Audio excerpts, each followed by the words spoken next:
Welcome, everyone. Here we are today again. We are today talking with Jamie Terran, and she is a certified career coach coming to us from New York. She's here to talk to us about women who want to have a career and the transition from becoming a mom, but still wanting to have that thing that you do out of the house that is your own, and how you balance that with motherhood. It's a lot. She's been doing it for 8 years. She has a degree in biology from Brown University. And she has now transitioned into this career. So it'll be interesting to hear how that came about. Thanks for joining us, Jamie. Thanks for having me. Thank you. All right. Can we start with your background and where you grew up and how you became to be who you are and what you're doing today? Yeah, big question. I am a native New Yorker. I grew up in New York City in one of the outer boroughs, which if you are a New Yorker means a lot, but if not, probably means nothing. And I progressed through my life expecting to be a doctor. I was diagnosed with a relatively benign medical condition when I was young, in doctor's offices a lot, and thought that would be the path for me, which is why I have a degree in biology. I ultimately went to Brown University, where I was very fortunate to get my education and had an incredible experience. Graduated still thinking I was pre-med. And then around 25 years old, realized that my pursuit of medicine was much more focused in the external, thinking this was respected and impressive, and not in the reality of that process. So once I took a look at the fact that I'd been working for some time, I had grown into myself a little bit and didn't necessarily want to go into $500,000 of debt, give up 10 years of my life, etc., for that goal. I recognized I wasn't going that direction, but had absolutely no idea what I was going to do. And what I did was take the first job someone gave me, which actually moved me from New York to California, which was a huge change for me. I didn't know anyone there. It was ultimately one of the best decisions I made for myself because it really forced me to understand who I was and what I wanted. It bringing us up to today. Now I have a beautiful daughter who just turned 2, and a career that's really fulfilling for me. I help women figure out the answer to that question I asked myself years ago. And honestly, we'll talk about how that's a question we ask ourselves over and over and over again throughout our lives. I think if there's one misconception about when we graduate at 22, it's that you're done figuring out your future. And really, it happens over and over and over. And thank goodness it does, because it would be pretty boring if we just stayed the person we were when we were 22. I mean, it's scary for some and boring. And you said that with that question you were talking about, and that we're going to discuss, is what do I want to do with my life? That seems like also an identity level question. Who am I really? And as you grow and change and go through these different phases of life, that answer will change. Absolutely. Identity shifts are guaranteed to happen. And we're going to talk about probably one of the biggest identity shifts, which even though we make a decision to become a parent in most cases, or many cases, I should say, it is somewhat forced upon us the moment the baby is here. Even no matter how much preparation you do, I think you can't really prepare for what that shift will be like for you. You're anticipating the external changes, not the internal changes. So that's what you specialize in, is helping women to figure out how they're going to keep being, well, oh, I guess you better summarize it, because I don't really know how to explain it. But I can feel what it is, but I don't know how to say it the way you would. Yeah. Do you want to ask, like, so how would you summarize? Yeah, well, with that shift that they're going through, that shift is not just the career, but also inside of them, and balancing being a mom with who they were and want to be, I assume. That is perfect. Okay. Often when I interact with women and new moms, it's a couple months after they've gone back to work and they're starting to question everything from why won't my baby sleep? Do they hate me? To what is this career that 6 months ago I thought was fine, right? In the States, we have such limited time off, and most women will work until the day they give birth. So when you go back to work, it's not been that much time. And I remember thinking, my whole world is different, but everything else here is the same. And that was really jarring for me. And for most of the women that I work with, they experience the same or something quite similar to that when they go back to work. And it involves a lot of self-doubt because we put it onto ourselves instead of recognizing, like you said, it's an identity shift. So describe that internal identity shift that you find most of your clients go through. What is it they're questioning, and how do you help them resolve it? Yeah. Most women,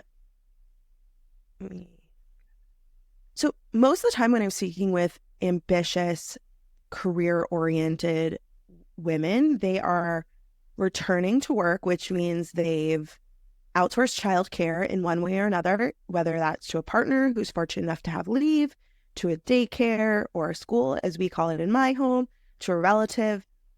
That's a whole decision-making process that is often done quickly and out of necessity.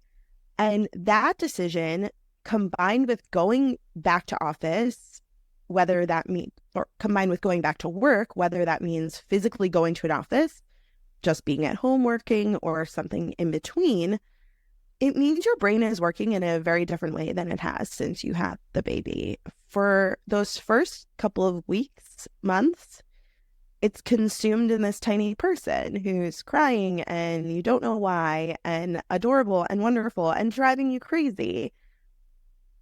All of a sudden, you're asked to go back to the person you were before you had this baby, when you sit in that chair to do your work. And many people have that feeling I described, which is, wait a second, everything's exactly the same as it was. And all of a sudden, they're facing almost a disappointment with their whole life. Like, this baby is challenging. They're wonderful, but they're challenging. And now they have to leave this amazing, wonderful, challenging baby that they made physically or emotionally to work in a job that is just not that great. And it doesn't have to be terrible. Like, I don't want to imply that everyone goes back to work and realizes, wait, I've been in this horrible job forever and I never noticed. It's often just not good enough to feel worthwhile when you have the choice of being with the incredible, wonderful, beautiful, challenging baby. So it makes me think of the growth that happens when a woman becomes a mother, because it is a complete shift. It's an expansion. Suddenly there's part of you, but outside of yourself. And it's so much more than you were before. To go through the transition of just me, then suddenly me plus this person, it is so much more, the highs and the lows of the emotions, like you were talking about, are so much more than you can do on your own. So much more. And so I think that might be part of it, is why beforehand you're going, okay, this is normal, this office work or whatever work I'm doing, this is just my normal life. But suddenly you go through this explosive and rapid growth of emotional range, and you come back and everything seems to be sort of gray and dull, because now you can see further on and see more colors. Your life is just so much more open, and you go back and there's still this tiny little window of where you were functioning before. And then you go, well, no, there's a lot more than this, and I know that now, but I'm still expected to function on this lesser level. Yes. And I actually have a podcast as well. It's called So Tell Me About Yourself. So if your listeners are looking for another pod to listen to, check that out. And in honor of Halloween this year, I released an episode about the fear of, is this it? And that's a question that comes up a lot with these moms. They're sitting at their desk doing this job that was perfectly fine before, thinking, is this it? Is this what I'm going to be doing forever? It's very paralyzing. It makes a lot of women wonder if they are meant to work at all, which we can dive deeper into the realities of that question. And ultimately, it makes a lot of reflection happen. But like you said, when you're inundated with all these big feelings and emotions and a whole other person, I feel like I constantly reflect on how before I had my daughter, I thought I was really busy, or I thought I was making decisions with other people, or even just future me in mind. And everything about my decision making is different now. Everything is so much more analyzed and calculated than it ever was. And I'm a pretty deliberate, analytical person, and it's heightened. So imagine the woman who maybe was more free and easygoing, who all of a sudden is facing sitting at their desk with this, oh my God, what am I doing? Is this the right thing? Decision making that they never even felt before. I think the idea of that heightened emotion is so relevant to this conversation. Yeah, it makes a lot of sense what you're saying there. So you were talking about when women come to you and they say, hey, I don't know what to do. I'm at a crossroads. I feel like I want to be home with my child. I've also loved my career beforehand, and I'm conflicted. How do you help them? While it's certainly different for every woman's journey, the first thing I always encourage these women to do is pause. Allow themselves the moment they probably never had, which is to just decide that right now change isn't happening. Change happens enough at home. You just had a baby. At work, it's not going to happen. And that can be really difficult for someone who's ambitious and motivated by change. Life can get really boring really quickly if you're used to chasing dopamine in the form of like career change and growth. And it also can bring on a lot of negative self-talk. Why am I not growing? I should be doing these things. It brings on a lot of comparison. So-and-so's accomplishing this. So-and-so had a baby, and parentheses, their wife had to take a year off to take care of that child, but he was promoted when he went back to work. In my life, I actually saw that personally.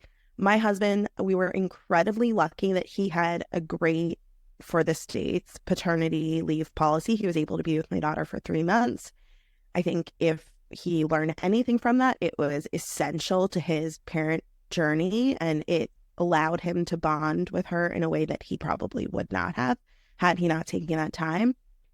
But when I started working again, and we can talk a little bit more about my work life if you'd like, but when I started working again in all capacities, I felt very cautious about bringing her on a meeting or having her cry in the background, because I was working from home and he was home with her, so she was around, which another thing we're very lucky for. He, however, if he brought her on a meeting, it was celebrated and it was fun. And Dad was doing something amazing. Look at you, Dad. You have a baby on your lap and you're doing work. And that's not the way that women experience that transition. So if we start comparing to others and putting it on ourselves that we're doing something wrong or we're not keeping up, all that negative self-talk creeps in as well. So the first step with most of my clients, and even in the complimentary call, I'm like, I invite you to take a pause and allow yourself a period of figuring it out, which can be really hard when you feel a lot of pressure to move forward.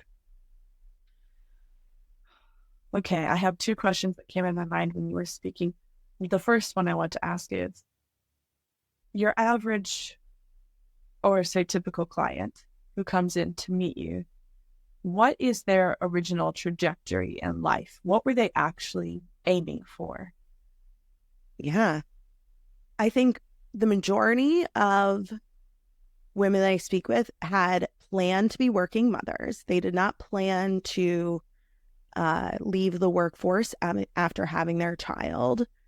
Some financially, that decision is motivated.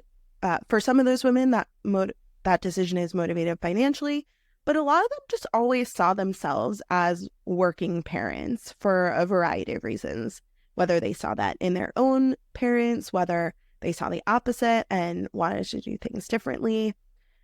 They had anticipated in their life that there would be a lot of career change and growth. So they saw themselves in leadership roles, managing people. And most of all, I find the women that experience this particular challenge are mission and impact driven. They want to do work that matters and not just for the paycheck. So what kind of work would that be? That could be anything. A lot of people think, well, only mission-driven people want to save the world in one way or another. And that is not the case. It doesn't have to be wholly philanthropic. The example that I give often is that your mission can be to get cool, fun products into the hands of consumers that want them. There's nothing terribly philanthropic about that, except that people get what they need, right? It's not, bringing water to communities that don't have clean water, or creating world peace, which is something we probably all hope for right now.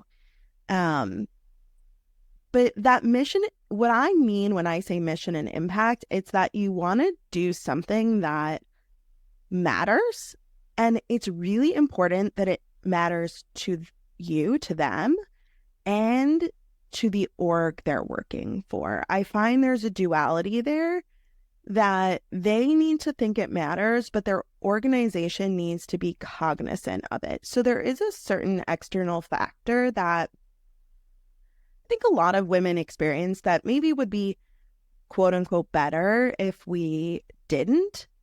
But it is the reality, and I am a strong advocate for embracing the reality and not fighting against your own experience. Yeah. Well, it sounds like I've been speaking with people lately that are really mission driven, and it's really cool to see the different missions that people have. And as they do that, the positive changes they're making in the world, and it's wonderful work that they're doing. So it sounds like they come to you a little bit torn in two. I want to make this wonderful change for everybody else, but I also have this child that I am their world. Yeah. And they're yours, right? Like in some way, you have this baby and it is your world. You made them, right? Like there's no words to describe that experience. And what we haven't discussed, because I think it's the toughest part, and so even in this conversation where we're almost unintentionally avoiding it, they have guilt that they want more than this tiny person and their partner and their friends and their family, that they still deep down crave that individual identity. A dear friend of mine sent me a text message the first time I traveled away from my daughter. And it was like one overnight to a conference for an organization I'm really passionate about, professional women in healthcare. And the text message said, "Are you remembering who Jamie is, not just mom or mama?" And it was so accurate. Like, of course, I feel those things very deeply intertwined. And we talked about identity a little bit before. Something I ask a lot of working moms is, does the term working mom fit for you? And for me, it fits. I feel like I am consistently both working and a mom. Not all the time, but like as an identity. A lot of women actually experience it differently, which is so interesting to me. I think there's a regional nature to this a little bit, depending on like where you are and your experience and time off and all of that. But for me, I feel like Jamie and mom 100% of the time. I've spoken with other women who feel like more of a shifting hats experience. Like now I've got my mom hat, I'm home, and now I've got my work hat or I've got my, friend hat or whatever it is when they're in the different scenarios. Yeah, I think you're right. One of the Then, things that, yeah, sorry, go ahead. Go ahead. Carry on. no, no, I'll ask you in a no. minute. Yeah, sorry about that. So I just wanted to kind of summarize that to say that there's an aspect of guilt when we are loading on, especially if you're someone like me who feels like it's an additional hat. Like there's like a children's book about caps and a picture on the cover is a guy wearing a lot of hats. And I feel like there's a guilt to that, to want to be away from your child in some way or another, even though it's healthy and important and essential for most people to have that space. Just 1 second. Thank you for that. You're very Sure. patient. Um, One thing that you sort of addressed, but we haven't fully addressed yet either, is I think that working mom title, for some people, that's great. But for other people, I guess just depending on, you really can't win one way or the other. Someone's going to say something. But for some people, they'll almost put that as either a badge of honor or, a cone of shame, depending on their point of view. Yeah. And I think it also offends some moms who don't get paid for their work, that some moms are called working moms and others are not. Like you started this, there's no good answer. Ultimately though, I think if we just agree that working mom is a descriptive term of somebody who is paid to do a job at some point outside of the job of momming, then we can take away some of the morality. I don't think we need to assign morality to any one of these identities. And once we assign morality to any identity, it's kind of like, there's a lot of judgment if you are in a management role versus not a management role, or if you have a job that's an hourly job versus a salaried job.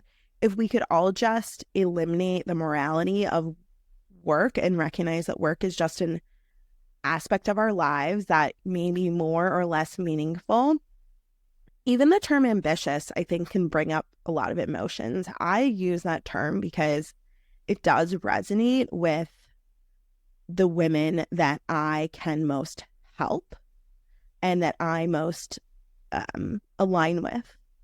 But I think it also can bring up some feelings if somebody doesn't align with that term, that they're less than. And that is not at all any implication that I try to make. It's simply a mindset. And it's a mindset that can change. Just like identity, mindsets change over life. Sometimes we are very motivated to achieve and grow as people, whether that's at work, at home. I mean, look at someone who trains for a race, whether that's a 5K running race or a marathon. That's an ambitious decision to take on some new challenge. And other times we survive. And there shouldn't be any morality associated between any of those things. Yeah, agreed. I think a lot of times people are quick to assign some level of value to a word or a profession. And I think when we do that, we do it at our peril, because why compare? Comparison is the thief of joy. Is that saying? Yes, completely true. Absolutely. And living in New York, the majority of my life, we are a city that loves to complain. Like, simply put, we are a city that loves to complain. It's a race for hours, especially when you're young.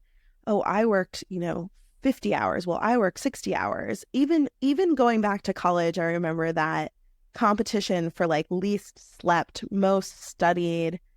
Looking back on it, the lost sleep probably was the difference between someone getting an A and a B, but not in a positive way. Like, that extra hour studying probably made you so exhausted that you couldn't remember anyway, right? So I think overall, taking away some of the comparison, I mean, all moms, all people, but especially all moms should want to support and help one another. Just sort of an anecdote. One of the things that for me is very daunting is what happens when my daughter's in regular school, which in our area is something like 9 to 3, exactly impossible with a traditional working schedule. And I spoke with another mom in our area whose kids are a lot older, and she was explaining how, simply put, she's like, you make stay-at-home mom, again, no morality, just a descriptive term, stay-at-home mom friends, because they can pick your kid up at 3, do the first leg of transport to the activities, and then you can do the pickup and take home from those activities. And it made me realize how self-harming, you used a better word than that, it is to create conflict between all these different identities because they're essential to supporting one another. Yeah. It made me think again, like we were talking about the mission and your family and being a mom. For me, what I'm doing with this job is a mission that I do, not just for the women who are now listening, but for my children, and to create a world that will be better for them. I wonder if other moms feel the same way. I think all moms must, right? Because we, by nature, want to have our kids have what we didn't have. It's funny sometimes when I speak with friends, and we all have such different experiences in childhood, and that comes through when we have our own adult situations. For me, I am particularly touched when I asked my daughter to take me to her room, show me where your bedroom is. I grew up in an apartment, so I shared a room. The first time I had my own room was college. And it always strikes me like, wow, I've given her this thing that I wanted. And not in an active, like disappointed way as a child, but it was always on my mind that I didn't have my own room. And it strikes me that she does have her own space. So I think most people want to create something more for their kids. Do you find that your clients, when thinking about their missions that they're on, that framing it in that way helps them to be more at peace with carrying on in their careers? I will say that I don't think my clients always are aware that they're mission driven when we are starting our conversations. I think they just realize or want more. Like, I want to grow, I want more money, I want more. And the first challenge that they're facing is to recognize that the next phrase there is more impact, more meaning. And so first we have to recognize that they want more meaning or impact. And then we have to address their fear that more meaning and impact means less money, because we think that you can't have both.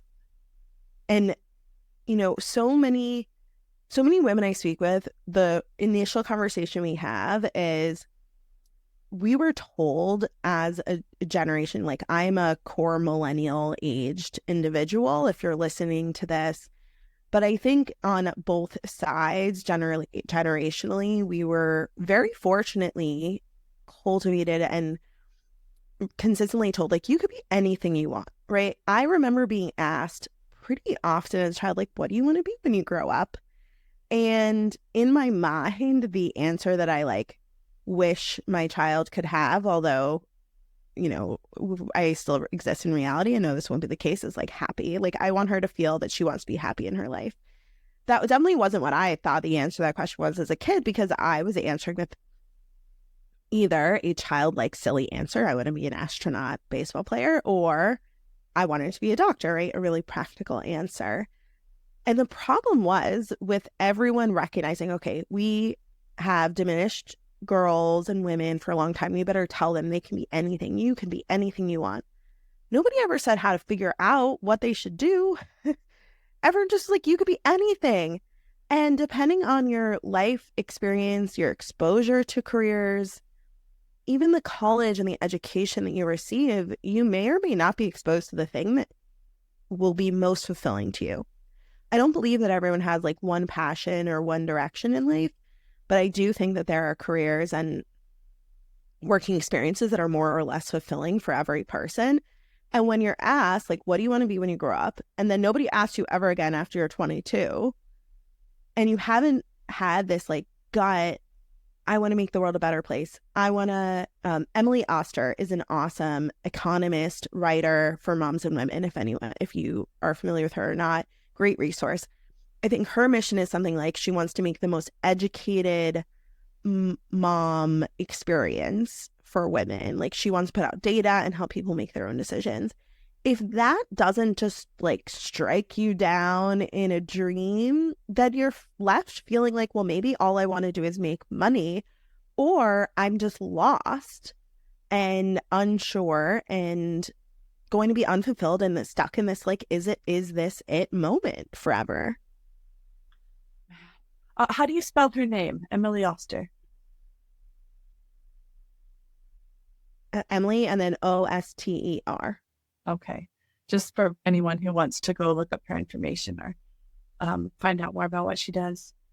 So what you've been saying this whole time has made me think it's when I was a child, people would ask, what do you want to be when you grow up? And my answer was always a mom. That was my go-to. I really just wanted to be a mom. And obviously that has happened. And since then, I remember like what you're talking about, this transition of my kids are going to grow up and they're going to go. And then what? That identity shift. And having gone through a lot of education online and learning, just the continual development that people do as time passes, I've come to this conclusion that this is what I want to do, is help women to have happy and strong families. And so I can see what you mean about this shift of figuring out your way forward. And for me, I think it was the other way, where mom was first and then career then came on later on. But when it's career first and then mom, and then your clients say, and now I have a career decision to make. And what do I do? So do you find you have a lot of clients that carry on with what you said, you have them pause and take a minute and not change? And what goes on after that then? So first, I want to thank you for pointing out that not everyone is career motivated, and that there are many people who grow up expecting parenthood to be their destination. And there's absolutely nothing wrong with that. Like, if that's truly what you want, then more power to you. And I'm so glad that you've reached that point. Probably if you're listening to this, that maybe you're starting to reach that moment that we just described, where maybe you're looking for more. But I don't want to diminish that decision. If you want and can financially be at home with your family in the way that you want to be, then that's a fantastic decision for you. For the clients that I work with who have always known that maybe working mom or working parent was going to be part of their identity for all the reasons they may make that decision, a lot of the time change does ultimately come. Change might be small, doing the exact same role at a new organization, and change might be big. Going back to school, changing career fields completely, and everything in between, mostly in between. If I can give your audience like one key takeaway, going back to school in the States where it's going to cost you tens to hundreds of thousands of dollars should be a last resort, not a first solution. When it's a first answer, it often is just pacifying the moment and not solving a problem. Unless you recognize that your life's destiny is being something that absolutely, without any shadow of a doubt, requires a degree like nursing or teaching, and even teaching in many places, you don't have to get it. But initially, school is not always the answer, especially when it's going to cost you a ton of debt along the way. But change does typically come. But this is a kind of change that they've often never experienced before. Maybe a change that's similar to the change when they became a parent. They made a choice, possibly, or they accepted a choice that was thrust upon them. They had time to prepare, and then it occurred. In our careers, we often just sort of have a moment where we don't like where we are, or we want something different, or even if it goes on for a really long time, there's sort of like this spark that goes off that makes us start applying. And then most people will just apply for everything, anything they think they could do. Like, okay, I can do this job. It sounds similar to what I'm doing now. Maybe it's like an elevation. Maybe it's sort of the same. And they apply, and they apply, and they apply, and then they apply. And some HR recruiter says, okay, you can come in for this interview, and that's the job they get. They don't really make much of a choice. I think most people, once they get into an interview, just feel grateful for the interview and the job offer. And while certainly people will turn down job offers if financially it doesn't make sense, or they get like a really overwhelming negative feeling about it, a lot of the time we let other people choose for us. And people do this like in moments and throughout their career. When they do it throughout their career, I often call it somersaulting, where the first job out of college just rolls into the next one and the next one and the next one and the next one. And then all of a sudden you're 10, 15 years into your career and you've never really made a choice. You've just sort of followed the path you're on. And that works for many people, and some it doesn't. And the ones that it doesn't, I help them really consciously decide what's next. And it doesn't mean that they're going to end up in the perfect next role, making double their income and loving every minute of their job. I always remind people that they pay you. It's work. It's not always going to be perfect. But what they will be able to do is sit at their desk on their bad day and say, I'm here because of X, Y, and Z, instead of how did I get here in this terrible job? So it's defined for them and they know it and they chose it. That's a big difference. And really, they define it, which is the biggest difference. They're going into it. They're not going into that interview saying, I hope I get the job. I hope I convince them. They're going into the interview saying, I'm going to put my best foot forward. I'm going to show them who I honestly am. And I'm going to evaluate them to see if we are a mutually good fit. It sort of becomes like dating a little bit, but in a really good way. Because if you're with a partner that doesn't fit you, it's not going to work out. And if you're in a job or at a company that really doesn't fit you, ultimately it's going to fall apart and you're going to blame yourself when it was never your fault. I wonder, do you ever have clients that come to you that decide to entirely shift fields or focus? Absolutely. Especially when somebody has entered a career path that seems very linear, like they've been a teacher for 10 years and they could stay a teacher with very little change for the foreseeable future. A lot of the times, those women are recognizing that that type of stability and consistency doesn't work for them anymore. I have other times. Sorry, carry on. Okay. I have other times where someone comes to me and they're objectively doing great. They have the title they always dreamed of. They're doing the work they thought they wanted to be doing. It just doesn't fit them. Something's off. And they have, again, coming back to this word, guilt. Why don't I just feel appreciative and happy that I have this title and I have this income? And then the self-doubt. Well, if I'm questioning all this and I leave this quote unquote cushy job, this job that I always wanted, then I'm going to never get paid the same, or I'm never going to have the same responsibility, or no one will understand why I made this decision. And those two paths have different conversations that are really customized to the individual. But ultimately, it comes back to grounding in who they are today, not who they were when they graduated, not who they were 10, 12, even a few years ago if their children are a little bit older, but who are they today? What are their values? What are their interests and their strengths? And another big shift that I can share with you and your audience is not focusing on weaknesses. Like, weaknesses don't matter, really. What we want to ask ourselves to cultivate a career and a life of fulfillment is, what am I pretty good at that I want to get great at? What are the strengths I already possess that I can improve on? And when we create a life and a career centered on what we're already good at, it's much more fulfilling and exciting and interesting to improve and to learn about the stuff we're already good at and enjoy. And enjoy is important. You know, sometimes we're great at something that we just don't like. Leave that aside too. Like, let's focus on the stuff we love.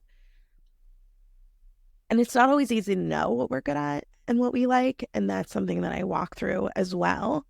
But we use data. I'm a very data-driven individual. You know, like I said, I started my career in research. I was going to be a doctor. That comes through in my coaching, I think, and in me as a person. And we sort of calculate our next step so that, again, when we're in the next position or even in that interview and someone says, like, why are you in front of me? We have a good answer, an answer that feels honest and true to ourselves. So that's really interesting, the way that you actually approach that measurably. Say, let's actually break this down. Let's think about it logically. Well, emotions, I guess, would be one of your columns that you would calculate. Like, how attached are we to this job? Yeah. How fulfilling is it? That sort of thing. And so then they can make an informed decision. That's a really smart way to approach it. Yeah. And the other thing that we dissect is, why are we attached to this? You know, is it external influence? Is it fear of time wasted? What is keeping us in this moment? And the other thing that we haven't discussed is that sometimes people don't make a change at all. And that may seem weird that someone would go to a career coach for support and not make a change. But I think that it's actually a really essential option to have on the table, to continue the pause, to recognize that we're putting undue pressure on ourselves, maybe, and we can find ways to make our situation work and to make the decision in favor of stability, and not to just sort of change because you invested money with a coach or because you thought you might want change, but to get grounded in where you are and then allow yourself to think about the next 5 years and what that could be or what that might be, because a career is very, very long. And I think that's something that we all inevitably confront. You know, like you said, you wanted to be a mom. I always knew that being a mom was going to be a part of my identity as well. I just also always knew career was going to be there. I did not understand what that would mean for me at all, but I had both. You know, if there were vision boards when we were kids, they would have had both, right? And ultimately, there are moments that are highs and lows and pauses and massive frustrations. You know, I feel like every day someone's getting laid off, or it's in the news that a company is laying off people. And a lot of the time, what we think will take a career, like a whole career to achieve, actually can be accomplished more quickly. And then we have to revise our goals because they were too small. And nor because we misunderstood the amount of work that would be required to go into it. Maybe you set a goal that was way too big. We all come with our own challenges and expectations and experiences that we try to apply to our lives, but no two lives are the same, fortunately. And so there's often misalignment in how we thought things were going to go and how they actually go. you talked about women who come to you and they might shift to a new career. You talked about women who you help to realize that they do want to stay in what they're doing. And I'm sure that requires a mindset readjustment, especially after having a child. What about, do you have, well, I guess two questions. Do you have women that then say, no, I want to be done working and I'm going to focus on motherhood right now? And then after you answer that question, the second question would be, do you make those long-term plans with them, those career plans, and how does that work with them? And like, what's the time frame? Is it 5 years? Is it 10 years? And do they come back in 5 years and say, right, I need to readjust. I've reached this or I haven't reached this, and all of that. So long questions, but hopefully you can get them both. Yeah. I think so. I can answer the first question by saying I have not had a client who came to me and then actually decided to leave the workforce temporarily or long term. And I think that's because ultimately I am a career coach. I provide career guidance. Even if they're thinking, should I leave? Some part of them errs on the side of staying in, even if that's just financially motivated. So maybe they're wishing they could be home. It's just not financially an option. If someone was on that path, though, then I would certainly support them within their needs. If they were thinking this is a short-term break, then we would talk about how they could stay involved and relevant. For example, you talked about coursework online. There's so much free content out there. We would probably discuss how they could potentially stay relevant in the workforce through part-time or shorter opportunities, maybe volunteer work, what have you. Remind me your second question. It was about making a long-term plan with them and carrying on. Yeah. In terms of long-term planning, the first commitment I make to my clients is that I am a teacher at heart. And so I want to teach them a process they can come back to. I don't necessarily want them coming back to me. Obviously, for a business model, maybe that's imperfect, but I want to teach them because it's a guarantee they're going to confront this at some point again.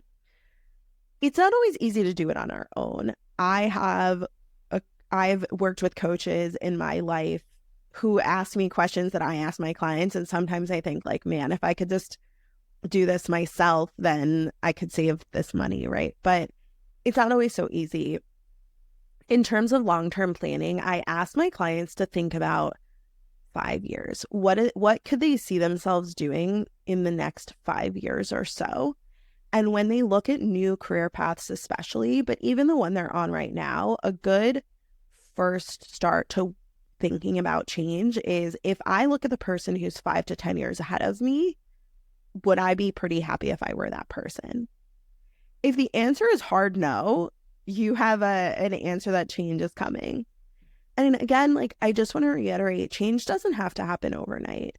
You can decide, I really don't like the way 5 to 10 years looks for me, but I'm also just going to sit tight for a minute because my baby doesn't sleep, or my partner lost their job, or I'm a single mom by choice and I don't have the luxury of just sort of quitting, right? I think a lot of people feel like everyone else could just walk out any day they want, and their particular situation doesn't allow that. That's very, very rare that someone can truly just upend their lives and start over. And a lot of people think I should quit my job and start looking for a new one. They should take time off, quote unquote, to look for a new job. And I fully do not think that that is necessary. And it can be detrimental to them, because a gap, an unexplained gap, can be really challenging to overcome in that initial phase of a job search, which is a resume. Anytime somebody is going to question your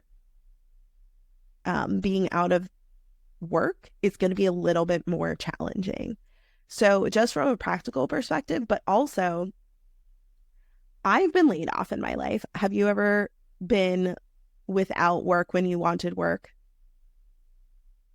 It isn't so easy to get motivated to go and take a course or apply for jobs. It should be a whole 8 hours that you get back in your life and you have luxury of time and freedom. But somehow, most people I know use that time to watch Netflix and not apply for jobs. And so I think taking, again, that very realistic perspective of what we would do if we did just call it quits and hope we could find a job within the time that financially that would be possible for us is really important as well. It's really easy to just slide into lethargy when you don't have. So I mean, during COVID and those sort of things. Yeah. Yeah. So a structure definitely helps. Definitely. That's something that's demanding that you're there. And also, I'll add to the structure aspect. Being out of work in that initial phase isn't so terrible if you have made a decision that's like financially secure. Like if you know you can go a month without work or what have you, and you have that in your mind, then it's going to feel like a vacation. It's not going to have the pressure to find something new. And when we're in a job that isn't suiting us, assuming it's not truly problematic, like if you're threatened or otherwise abused, or like there's true things going on. If you're just in a job that like kind of sucks, then being there, getting your income, creating further financial stability for yourself, and deliberately applying for jobs you truly want, it's not going to become a second or third or fourth job to be applying for jobs. It's going to become routine, a small portion of your day, and you're going to want to sit down and do it because you want something better. Sitting on the couch watching Netflix and eating snacks is not going to provide that same amount of pressure. Exactly. I think you're really right about that, because once that pressure is alleviated, then people will just they'd be like, oh, well, I could just do this. And honestly, I find momentum creates momentum. Yeah, absolutely. There is an aspect of having the job, cultivating interest in you, doing the thing, even if you're consistently getting rejected. And I would definitely not want to imply that the only way you should be conducting a job search is by applying online. It's an absolutely essential part of the world we live in, but it should also have other components like networking and outreach and a myriad of other things. Yeah. It sounds like your analytical brain is really good in this job, because when women have a child, and well, there's nothing wrong with having emotions. I'm not condemning that. What I'm saying is that it is easy to slide into an emotional decision that could be adverse to yourself or your family. And it sounds like you're able to come in and say, right, let's pause for just a minute and maintain what is working. Don't fix it if it's not broken. And let's make something better for you. Absolutely. And I think one of the drivers for this feeling, especially if you're in the 6 months to a year time frame of your child. So if you're in those really early days, I think one of the drivers is that your home life, where you want a lot of stability, is extremely chaotic.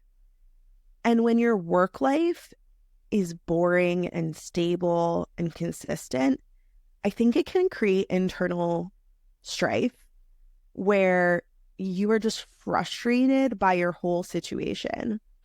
And so part of it is, well, if I just got rid of this boring, stable job, maybe I could create stability in my home life, which no, you cannot create stability with a 1-year-old or a less than 1-year-old. But also it's an easy out. It's a way to create change that you're fully in control of, that you could feel like you're taking control of a situation.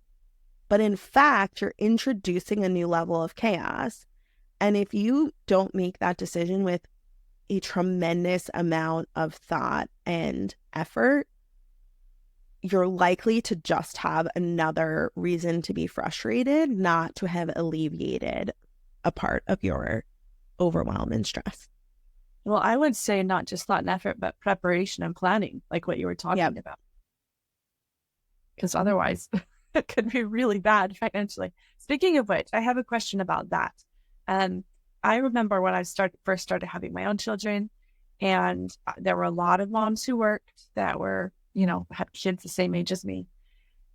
And I remember most of them talking about the price of childcare.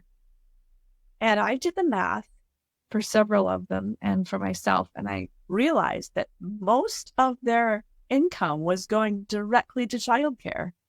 And I thought, well, at a certain point, it's actually better financially for you just to be home, because if you have one child, that's almost all your income. If you're at a lower income level, you have two, that can be right over top of your salary, and there's actually no point in you working at all.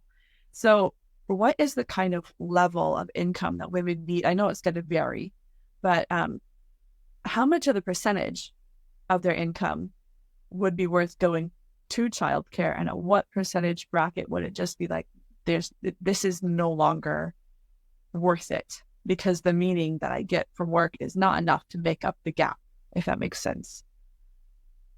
I don't think there's numbers that we can apply. Like, if only it were that easy. The first thing that I want to adjust in this conversation is that while this decision is inevitably going to be financially motivated, it shouldn't be wholly financially motivated, because you as a woman, as a person, deserve whatever areas of your life you want. So even if someone was spending every single dollar of their income, of their personal income, and I think in this scenario, we're assuming that there is a secondary person, but even if every dollar of your income, or every dollar that you could spare, let's put it that way, if someone's spending every dollar they could spare on childcare, but they feel like a more whole person by being at work, I think that's a perfectly acceptable decision. In the States, we might make a decision to spend every single dollar we could spare because we need health insurance. So there are a lot of factors that can go into that decision-making process. The other thing that I would encourage women in this moment who are having this decision, money, etc., is earning potential, lost earning potential over their careers. So if leaving the workforce would limit your earning opportunity, or the time it would take you to earn a certain amount of money in the future, that could be a consideration as well. You may make a decision in the short term to have things be quite tight, because in the long term, that's going to have an upside for you. And I think we see this playing out in some ways here, where teaching is a profession which is quite stable. Many teachers that I know, and this will not apply to everyone, so forgive me if this is not your scenario, but I will be very specific in saying that in the New York City public school system, your job is protected for 5 years after having a child. This is unheard of in almost any other field. I hope that at least other teachers have this potentially, but it's certainly unheard of in a corporate world. And so you might make the decision within your family situation to leave the workforce for some time, knowing that when you return, nothing has really changed. You're not going to have to consider a pay loss. You may not even have to look for a new job because it's preserved. And the details, for me, are not essential to this conversation of exactly what happens, but that may be a scenario where you can make a calculated decision to leave. If you are in a different situation and that's not your outcome, and I think in much of the world, much of the developed world, it is the case that people could leave for an extended period of time. So we won't go down the road of the US needs to catch up. But all that to say, I don't think it should be a decision that's wholly financially motivated. And I am certain there's at least one mom listening to this saying, well, I couldn't afford to work because my money would have gone to daycare entirely. And they feel like they were forced into that and that it doesn't suit them. And for me, being a working mom makes me a much better mom to my daughter. It shows her options. We talked about like giving her a world of that's better than the one we had, or different than the one we had.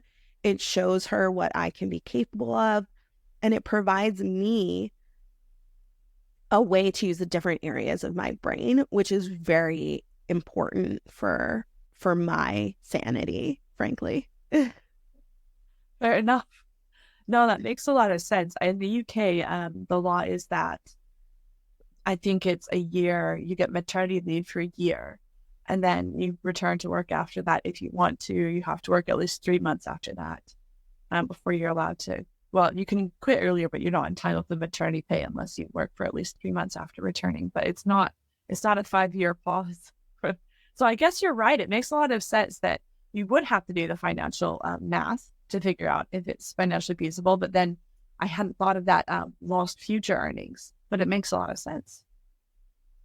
Yeah, and it is a different way to think about it. We tend to be very in the moment today, or like hugely in the future. It's hard for us to think in the middle. I know I am 35. It feels really weird that high school was so many years ago, like 20 years ago. Like that seems impossible, but it is. And so I think looking 20 years in the future is equally challenging to thinking 20 years back. Like I really relate to memes that I see on social media. They're like, oh, 20 years ago, like the 80s, there's something that happens for us that just makes it really difficult to look at like mid-sized chunks of time, at least for me, and think about what those intermediate periods are. If I said to you, or if I say to a client, what do you think the future is going to look like? They are looking like retirement, not all those steps in the middle. Or even if we look backwards, if you had said to me when I was graduating college, what's the future going to look like? I probably would have said, I have a little kid and I have a partner. But that the periods are defined in an odd way. So I think that's why we often look at today as it is, or what we think is a very distant future. And that changes along with our identities and perspectives. For me, 35 was like way away when I was 22, but way away is very different at 35. I remember in university, they'd say, make a 5-year plan for where you want to be in 5 years. But I can't remember the last time I sat down and made a 5-year plan. And that would be a good exercise that I would do. And I'd invite the audience to do as well. Just to sit down and say, because the time just races by when you're so busy. But to stop and say, I'm going to make a trajectory of what I would like to do and be. It's surprising how much, because the years just, I mean, like, you look at the year, you're already planning for your next holiday and next summer, and you have to book it now. But if you look at that, that's whole 9 months away. And then that's almost a year. And it just goes by so quickly. But you can also do a lot in the interim. Those little daily actions add up, and we don't think about it and we don't break it down. So it's really good to have that end goal, have that 5-year, 10-year plan. Yeah, even just thinking 1 year ahead. I know, so a lot of airlines, you have to start paying for a child when they're 2 years old. They can't be a lap child anymore. And if you had asked me before I had my daughter, I would have told you, we're going to be flying all over the place and taking advantage of this. We took one flight with her. I think it was very ambitious to think I was going to be flying all over with a child, and that is not the parent that I am. I have friends who are that parent, and more power to them. But even taking 1 year, and we're talking at the end of 2023, so by the time this goes live, it may be a little bit forward into the year, but thinking, what could the next 12 months be? How do I want to use my time? in general. If you're working, you have a limited amount of PTO, or if you're at a company that is like distracting you with unlimited PTO, make a conscious decision about how you're going to use that time. Look at the calendar ahead. Something that is oddly intimidating for a lot of people is to look ahead and see the limitations they may have, or to see what life has put on them. But can we make the shift that's empowering and plan for what we really want around those things and embrace what life is going to be, because we're not going to change it. So what are your choices otherwise? It sounds like doing that would get you to give yourself some deadlines, because then you say, well, there is an actual deadline at the end of my life, and let's look forward and make some here. So this time we have matters. Yeah. And there is a certain value in that, like, morbid recognition of our mortality, to say, you know, God forbid something happened, what would I want to do, or how would I want to use my time? Not often. Please don't, like, every day start your day that way. But if we look at the big picture and how we're using our time and what do we want more of, so many women and moms live life in the shoulds. I should go to the gym. I should make dinner. I should play with my child.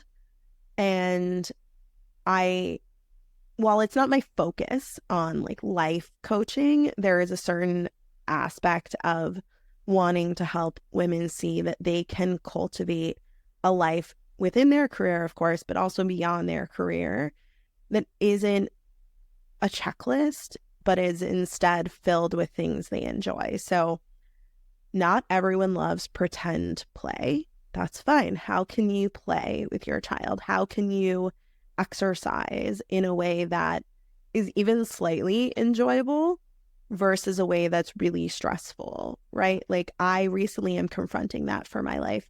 Before I had my child, I was super, super active.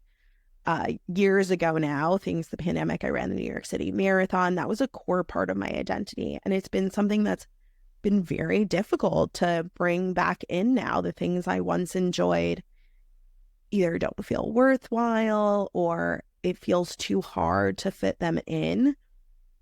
And I am really trying to listen to that voice and hear, is this an excuse, or is this just not working for me?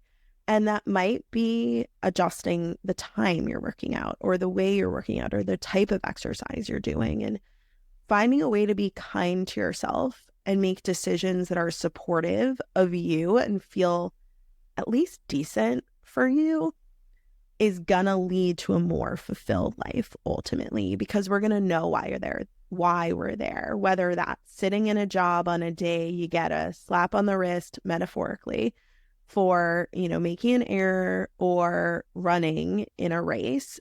If you can think like, I made a decision to do this thing based upon X, Y, and Z, because I know I am fulfilled by, I am good at, I am blank, to put myself here, it's gonna be a lot easier than the world thrust this marathon upon me and I had no other choice, and now I'm in pain at mile 20. That was a really good summary of what you do. And I think our entire discussion, thank you for all of that. Is there anything else that you would want to add or leave, like you were saying, takeaways or tidbits before we finish? We talked about mission. I think one of my missions is to help women see that they have a choice in their career path. They don't have to do the thing they can do or they've been doing. They can evaluate and make a decision about how to move forward.